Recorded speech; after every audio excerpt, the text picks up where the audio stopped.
what I will tell you is that the most precious resource that we have in general as humans is time, and particularly as business owners. And if you don't use that time wisely, you may grow a couple percentage points a year. You're never going to get to where your dreams are.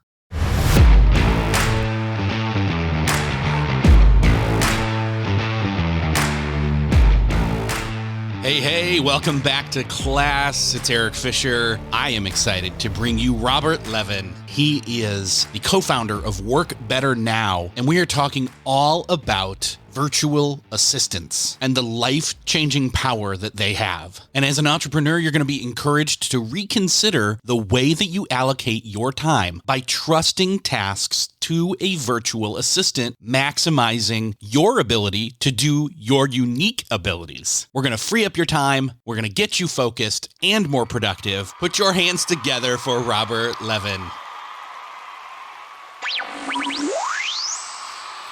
All right, we are talking today with Robert Levin. Robert, welcome to Millionaire University.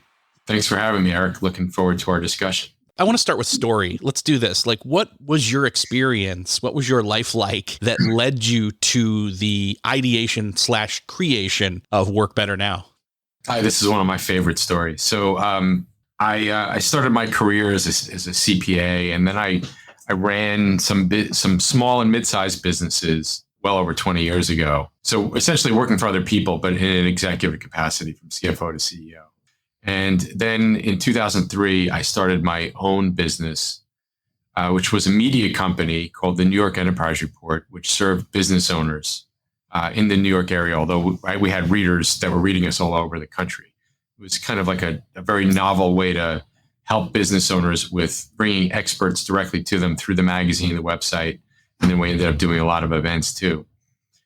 So with that, I got to do what I thought was the coolest thing ever, which was, to me, entrepreneurs are some of the, they're one class of heroes of this country, right? Right. And and now I was going to become one of them, but I really wanted to serve them by bringing them ideas from some of the top experts around. And then again, I was becoming an entrepreneur, which I was so excited about. So with that, I really built a network of well over 1,000 business owners, and we attracted major advertisers. But the important thing here is business owners, and that's the world I live in.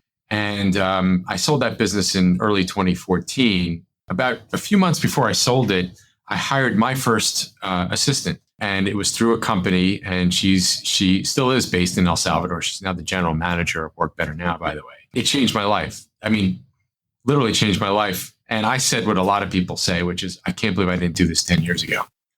All of a sudden I wasn't doing things that weren't a good use of my time, that in some cases I didn't enjoy doing. And then I had the free time. This is the really good part. I had the free time to focus on high impact activities, focus within my unique ability, even though that term wasn't invented by Dan Sullivan of Strategic Coach at the time, and had more time to spend with my family and all of that. It just changed my life. And because I knew a lot of business owners, they were asking me like, Rob, I see you're not setting up your appointment. You have this assistant.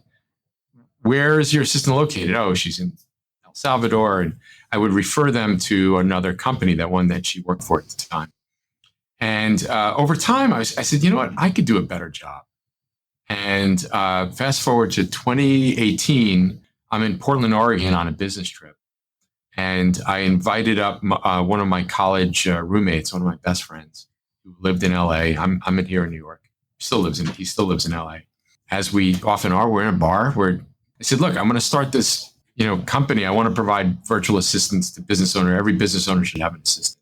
We're going to do it differently than everybody else. And all this. And all of a sudden, he just, without me inviting him, said, I'm going to do this with you. And, I said, great. We'll split everything 50-50. You're going to do all the work. I'll bring in all the business. And first couple of years were slow because we really weren't focused on it. I had two other businesses at the time. He had another business at the time. And then a few months into the pandemic, close to 2020, we started getting a lot of emails and a lot of phone calls because everybody got comfortable with remote work. Then the company really started to take off. The next really inflection point there was we had a few clients that were hiring 2, 3, 4, 5 people. And I said, hey, man, I know you're busy, but how many assistants do you really need? They said, no, Rob, the first assistant I hired is amazing at marketing. And I put that person in marketing, and then he trained the next person who I used as my assistant. Turned out that person was great at something else.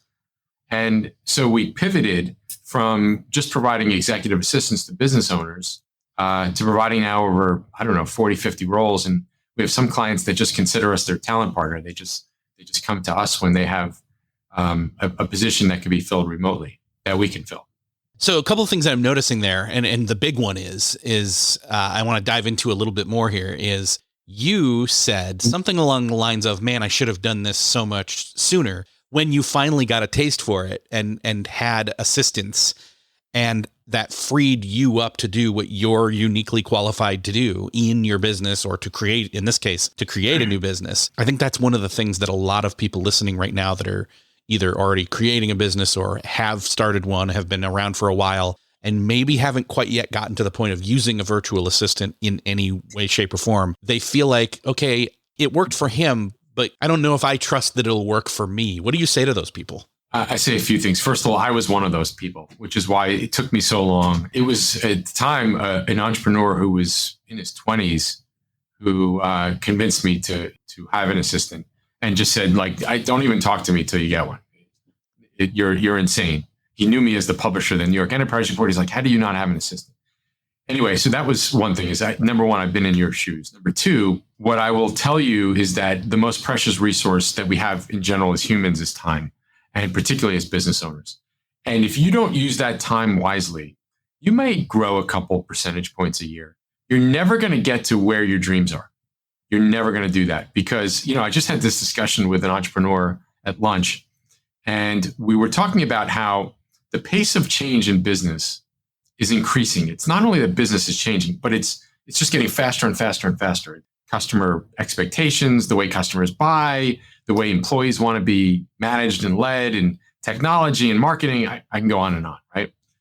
And all of those things affect your business. And either you are putting in the time to just set aside some time to just think about what are all the changes that are impacting my industry, people, my customers, and then how am I going to make decisions in the business to, it might be a product-based decision or a marketing-based decision or a whole bunch of different things that is going to then harness that change instead of fall victim to it, right? So you're not going to be able to do that if you're doing all of these little tasks, setting your own calendar. If you get a lot of email, you shouldn't be checking your own email. You shouldn't be pulling reports from everybody. Somebody else should be doing all of that for you so you can focus on your unique ability. If you're not familiar with that term, just Google it, Dan Sullivan, unique ability, and just focus on those things that you are really good at, that you enjoy doing, and that add a lot of value to your company, whether it's the strategic work or whether you need to be spending more time with your top clients or whatever else it is that again fits into that unique ability.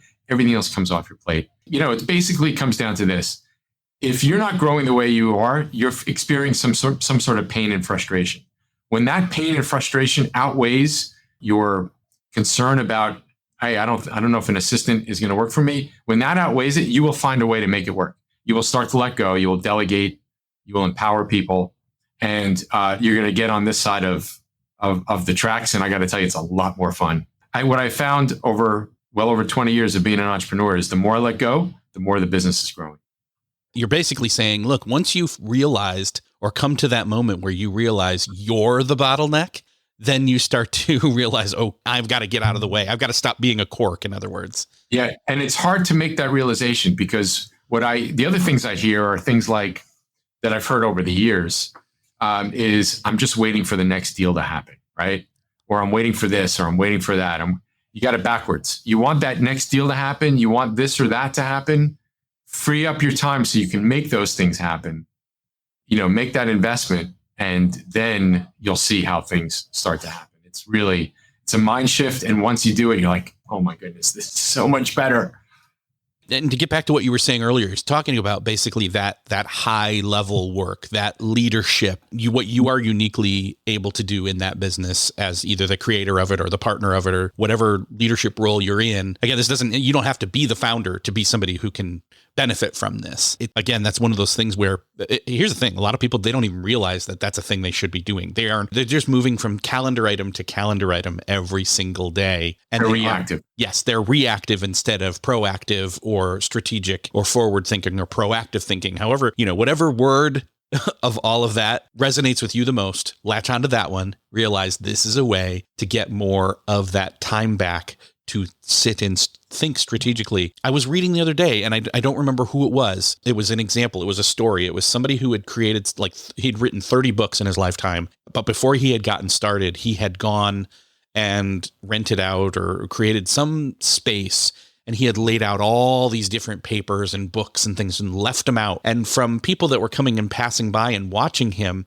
it looked like he wasn't productive. But before he got started, or during his early phases of getting started, he was walking around and he was collecting and correcting and curating and catching the vision himself first before then he enacted it for everybody else. That's a generalization of a story that I read, but that's what this makes me think of, is that, again, we as heads of companies and things like that, we don't set aside the time, or better put, prioritize the time for that strategic thinking. And those are the things that are going to make those exponential leap, that are going to help you make those exponential leaps. And again, it could be strategy, or it could be spending more time with the people that can introduce you to the clients that are going to write the biggest checks. And again, you may not even be freed up enough time to consider it a possibility. I think that's the biggest thing, is we don't consider the possibilities possible because we're in the possibilities of just what our calendar says is possible. And so that's right. And change it. Change it to this. Every business owner should have an assistant, period. End of story. Yeah. That's it. Or, there's other quotes out there. I love one from Jack Daly, which is, if you don't have an assistant, you are an assistant. And, you can quantify this, but, so let's just say, for example, you wanted to make $400,000 a year, right? Come up with a number. It doesn't matter what the number is. That comes out to, if you divide that by 2,000 or so working hours in a year, that comes out to $200 an hour. Okay. So your time is worth about $200 an hour. It's one way to look at it. You can come up with many ways to look at it. If you're doing your administrative work and you're spending just 10 hours a week on that, that's $2,000 a week you're spending on administrative work. More importantly, it's the opportunity cost of not doing those high impact activities, whatever they are for you, that are going to really help you move the needle. And that's something that actually it's a cost effective thing. Some people would say, well, I can't afford an assistant. Oh, I think actually you can't afford not to. Exactly. Not only does it have cost effective benefits, it's got productivity boost benefits. It helps you free up time and magnify your time in a lot of senses, because you've got people then, as you were kind of alluding to earlier, somebody who is collating and curating and focusing and streamlining and keeping certain things. I mean, we talk about all the distractions that are possible. This is somebody who runs interference and is the, I'm not a huge football person. I can watch it and enjoy it, but whoever it is that blocks for the quarterback to do his job, everybody's screaming at their phone right now saying the name of that position, but it's that, or that's one of the positions actually. Cause this is the thing is like you said, the story that you gave, somebody starts off with one and then they have 5, 10 people. Because it's not just about having someone that's an assistant. I think that's the other cool thing about this is that you're talking all different types of roles and discovery for roles. I think this is the other thing that maybe people self-sabotage themselves with when it comes to virtual assistants, is because they think of it as they go back to the word that has kind of been retired now or is used differently, secretary. They think of it as that alone. What's your bigger, broader, more encompassing definition for somebody? Well, so, for the business owner, for somebody, the role of somebody essentially being the manager for the business owner or other people in the company, we call that an executive assistant. Like I said, we pivoted where we now provide 50 different roles, right? I mean, everything from customer service representative to marketing coordinator. We provide all of these different roles. And then we're kind of getting beyond the assistant into, so I don't know if everybody who's listening knows, but what Work Better Now does is we provide talent from Latin America for US-based businesses. Okay. And for almost any business owner that's hired people over the past, or that has employees, knows that we've been in a talent crisis for the past, I don't know, at least 10 years, where it's really hard to find good people that are productive, that want to work for you, right? We've all seen the stats and the quotes about quiet quitting and lazy girl and lazy guy jobs, and the stats around how people are trying to do the bare minimum work. And look, that might work for a large company. I don't really care much about them, but in a small or mid-sized business, you need people that are they're totally dedicated to you, and they're dedicated to help you achieve your mission. And we have tapped into this amazing workforce from Latin America that can do all of those different, we have people in so many different roles, and even some that are in management positions with our clients, and including us, by the way. We're going to make the Inc. 5000 this year, our first year eligibility. We're going to be pretty high up on the list, certainly at the top 10%. And 80% of our team is based in Latin America. So there is a talent pool that is incredible, incredibly talented, great experience, amazing attitudes, owner's mentality, fantastic English. And then on top of all of that, when you work with a talent partner, a company like Work Better Now, and there's other companies who do what we do, you can hire them. LinkedIn says it takes 6-7 weeks to hire somebody. You can hire them in 2 to 3 weeks, because every business owner I know, by the time they make the decision to hire somebody, they needed somebody, last quarter. And it's a fraction of the cost of what, you're typically paying in the United States. So it's, and a lot of companies, a lot of small and mid-sized companies are now getting on the bandwagon, which large companies have been, using offshore talent for years. And now a lot of small and mid-sized businesses are doing it. I think we're at a tipping point where you're going to see a lot more of that. There's definitely something here that I think some people would be thinking of, which is, they talk about, when people talk about, offshore or hiring people from other countries, they start to question whether there's some sort of maybe potential, it's a loaded word, but the word exploitation. And can you explain why this is really more of an opportunity? So first of all, we have 6 core values. One of them is we put our professionals first. We call the people who work for our clients Work Better Now or remote professionals. And that I mentioned, how the company was created at a bar. We said 2 things at the bar. Number 1, every business owner should have an assistant. Number 2, we're going to put our people first. And that was a reaction to what I'd seen the way a lot of other companies, the way they treated their talent. What I will tell you, and it's obvious because there's a reason we're getting 4,000 to 5,000 applications without trying too hard each month, is because people are making a lot more money than they'll make locally.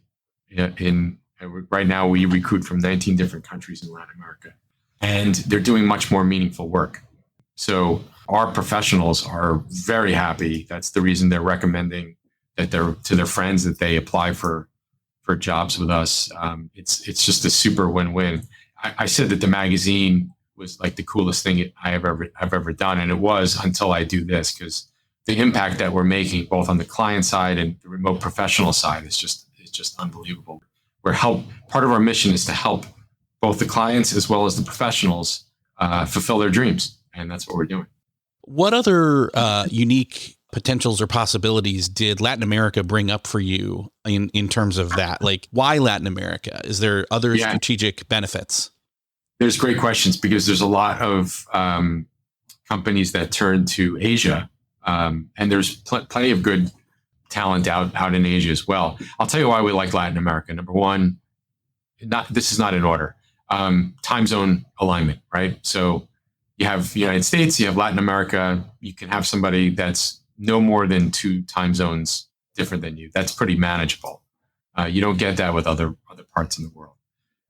Cultural similarities is another one, where we have a lot more in common culturally with Latin America than certain other parts of the world, because Europe is not very affordable, among other things. The other one is essentially the attitudes and the work ethic is fantastic. Oh, and then of course the difference in cost of living makes it, it's the cherry on top of the sundae.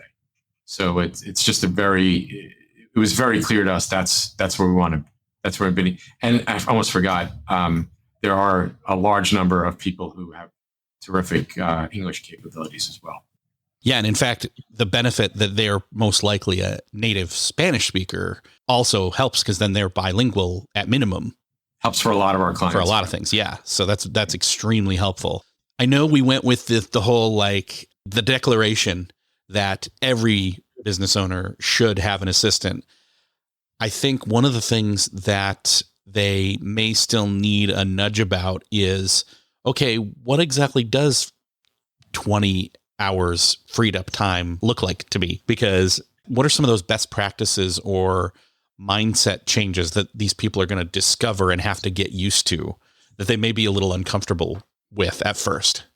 Yeah. So first, just letting go, right? That's not easy when you've been doing things yourself for 1 year or 10 years or 20 years. You just got to let go. And is the assistant going to do things as well as you? Well, in some cases they'll do it better. Some cases they'll do it just as well. In some cases, you know what? Maybe they don't do it as well. It doesn't matter, right? Just empower them, show them what an end result should look like. There's a fantastic tool by Strategic Coach called the Impact Filter. You can probably find it online. Great tool to use for projects or even for routine tasks. And it really is about, when you do this well, this is what it'll look like. Doesn't mean you have to tell people how to do it, by the way. Just, this is the end result. But the flip side is now, okay, well, now you have a lot more time. What do you do with it? Well, most business owners that I know, certainly before they've had an assistant, but even sometimes after, there's just not enough time in the day. Most entrepreneurs, the classic entrepreneur problem is you have more opportunities than you can actually handle, whether that's due to time or any cash constraint, right? So now you have the opportunity to not only do that strategic thinking, but do those things that you always wanted to do. Like, you wanted to go after a new market segment, but that takes some research. You got to meet people. You got to get introductions. Well, now's the opportunity to do it. You wanted to roll out a new product or service that will really capitalize on buying trends. Now's the time to do it. And then, you know what? Wouldn't it be nice to have maybe a little extra free time to spend on your hobbies, with your family, with your friends, whatever that looks like? It changes your life. You just have to be willing to let go a little bit. Obviously, people are thinking, okay, how do I make sure that I'm asking the right questions or coming up with the right things that I'm going to delegate? What are some of those initial process questions that a business owner should be preparing themselves or asking themselves as they enter into a process of finding an assistant? Well, the first thing that I suggest to people is take a piece of paper, and in one column, I'm just flipping over my notebook here, in one column, write down all the little things you're doing, right? And then in the next column, it should basically be an opportunity to have an X next to each item that you put over on the left. And that is very simple. Do I absolutely positively have to do this? And you'll be surprised. You probably 3/4 of your page will have an X. Those items will have an X next to it. You don't have to do it. Well, you just created your job description, didn't you? Here are all the things I need my assistant to do. You may not give them all to them day one, right? Some things you might want to let them, kind of work up to it. Some things you might want to feel like you really trust them, right? So my assistant, for example, has access to a lot of my banking details. He can't send any money, but he can look at bank details. He also has my credit cards. Why? What's my risk with credit cards? 0. Technically, it's $50 per card, right? I didn't give that to him on day one, but I did that over time. And there were some things that were a little bit more complicated. I didn't want to overwhelm him that early. So I gave it to him after, let's say, a month, right? And then, by the way, the other thing I did is I've always done with my assistants is they need to have a Rob handbook, which is, this is how Rob wants everything done. And that's just a Word document that just gets larger and larger. It has screenshots and all of that. The beauty of that is, number one, they can turn to it if it's not something, let's say, they do every day. Maybe it's something you do once a month. But also, they go on vacation. You have people who can go on maternity or paternity leave, etc. People leave, and then all it takes is you just give that handbook to somebody else, and they can pick up where you left off. But where you start is actually just creating that list. And when you do hire somebody, yes, you do have to allocate a little bit of time to onboard them, right? To train them up. It's not going to happen magically. Now, some assistants will grasp things better than others, and some will be even proactive in doing it. They'll actually know where to go in terms of what's the next thing for me to take on. But I wouldn't even assume that, and that's not necessary to have a very successful relationship with your assistant and have a productive assistant. You do have to allocate some time to teach them. But the good news is you teach them once, maybe on some things you have to teach them twice, never have to do it again. I love the notebook idea because what you're doing is you're getting it out of your head and out in front of your own eyes. And this, I think, is going to be the tipping point for a lot of people where they're going to see, oh, I don't like doing this, but I always do it. I don't like doing this, but I always do it. And they'll be or you do like doing it, but right, you know exactly. what? It doesn't mean you should be doing it. Yes. And that's where you notice the things where your particular, and like in your instance, you said, well, this is the what do you call it? The Rob handbook, insert your name here, handbook. You can then note, oh, well, I don't give this away to somebody else because I feel like I'm the only one who can do it. But that's just because I have a particular way that I think it should be done. And you can onboard someone to that process. I mean, look, I'll give you one of my guilty pleasures that I haven't let go of. I do a fair amount of traveling, mostly for business, but personally as well. I go to a lot of concerts. You can see, obviously, a music guy. And it's really hard for me to let Sergio, my assistant, book my flights. I will have him research my flights for him. But I just get really particular with seats and stuff like that.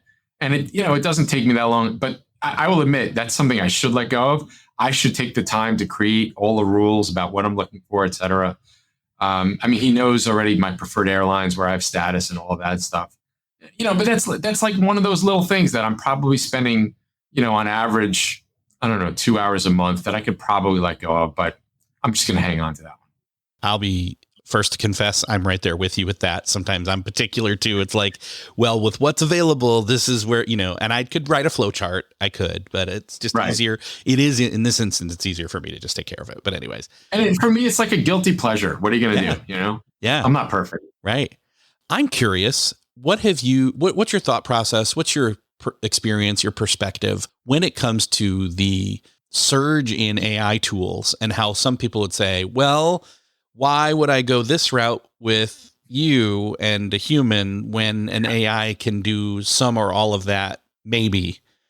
First of all, if you could have AI do a lot of the work for you, not only your work, but your company's work, I'm all for it. In fact, I'm gonna expand upon that. So when chat came out, I guess a year ago or so, for those of you who know EOS, I'm the visionary in the company. I'm the guy who thinks about where everything's going and make sure that we're positioned to get there.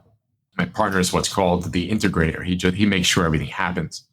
So when chat came out, it was very clear to me this is going to have a big impact on our company. Now, you can look at that impact as positive or negative, and I said we're going to make this a huge positive. So AI is going to be a big part of our business going forward. And ultimately, what that means is we're going to have our professionals that are working for our clients AI enabled within a couple of years, right? Meaning they can bring AI into their clients and lead the way in some cases. How clients can do really well with AI. By the way, I put automation right up there with AI. It's actually even easier to do a little bit to some extent. So anyway, the first step for us was, all right, if we're going to train everybody, the first thing we need to do is we need to use AI in the company. We got to start playing around with it. So I said to the leadership team, AI is going to be a big part of the company. I want everybody, this is in end of Q1 last year, 2023. I said, I want everybody on the leadership team playing around with AI, get the people on your teams doing it. Everything is an experiment. Try to see, hey, how does this tool help us with this, opportunity or this challenge, right? And this was really cool. Everybody got excited about it. You don't have to I gave everybody money, in the budget. It doesn't cost much to sign up for Chat GPT's premium product, $20 a month or something. The main point I'm trying to, oh, by the way, everybody was then coming back a few months later going, oh, well, I tried this and this didn't work, but this has been amazing. I used Chat to analyze our retention data, and I've learned so many things, and we're doing all of these cool things. So we then rolled it out to the rest of our team, not the professionals working for our clients, but the 30 or so people that work at part of the Work Better Now team. And everybody just got so excited to the point where now we do a monthly AI show and tell where people actually say, hey, I used this product, this program, and I tried to do this and this didn't work, but then this did. And you got to see everybody on the screen like, oh, that's so cool. I got to use that. That's really cool. I can't wait to do that. So we started using it internally, and we're now using AI throughout the company. We're always trying to improve. It's something that comes up every quarter with us, just to make sure we're using AI everywhere we can. And now the next step is we also last year launched the WBN Academy, which is it's sort of like a continuous education, continuous learning program that we're just coming out of our pilot now. And that's going to be for the professionals working for our clients, where they can learn how they can use AI in their companies. It's not only AI and WBN Academy, it's many other things. How do you get better at Excel if that's what you need to do? And how do you use automation in a business, et cetera? So last year, there were a lot of people saying, well, AI is not going to really replace people, but people who know how to use AI will take the jobs of people who don't. I'll say it a little differently. First of all, companies that are not using AI in the next couple of years are going to be at a competitive disadvantage. Period. End of story. No question about it in many aspects of their business. And then I'm not sure AI is not going to replace jobs. I think it is going to replace a bunch of jobs. Between AI and automation, I think those things are going to replace jobs. But our workforce is going to be the one that's going to say, hey, I can now use all of these AI tools. We may not have to hire that next person. And now I can focus on higher value, higher impact activities myself as your assistant or as your marketing coordinator. So just bringing in capabilities to a company and essentially also making a company more efficient and more effective. That's a great perspective. I love hearing the proactiveness, and I love the show and tell idea. It almost makes me feel like I should do that with create a mastermind or something where it's like once a week, once a month, we come together, we compare notes. Yeah, it's awesome. So, yeah. I think the next step here for a lot of people is, one, doing some of the homework we talked about here with the notebook and all of that, but then two, investigating and finding out more about you and Work Better Now and jumping in. Where can people go to find out more about you and Work Better Now? So for the company, and we have plenty of blogs about not only Latin American talent, but why you should and how you should get how you should have an assistant as a business owner. All of that's available at workbetternow.com. We also have, I think, a couple of e-guides and some webinar archives that will walk you through everything that you need to know. And the best way to find me is LinkedIn, Robert Levin, Work Better Now, and I'll pop up on LinkedIn pretty quickly. Well, all of that will be linked up in the show notes. And Robert, thank you so much for joining us today and sharing your experience, your expertise, and your stories. Yeah, thanks for having me. Great questions. I really enjoyed the conversation. See, I told you it was going to be good. Robert just knows what he's talking about. And if it made you a little uncomfortable, that's probably a good thing. His knowledge, his experience with getting into the world of virtual assistants and remote workers that can free up your time and free you to do what you need to be doing to build your business. That's powerful. If you're not shackled to the minutia of daily tasks and instead can see an assistant as an essential member of your success, that's not just going to free up your time, that's going to multiply it. I hope that you're walking away from this class with the inspiration to take a step towards delegating and growing and pushing the boundaries of what you thought was possible. Now, with that in mind, till next time, class dismissed.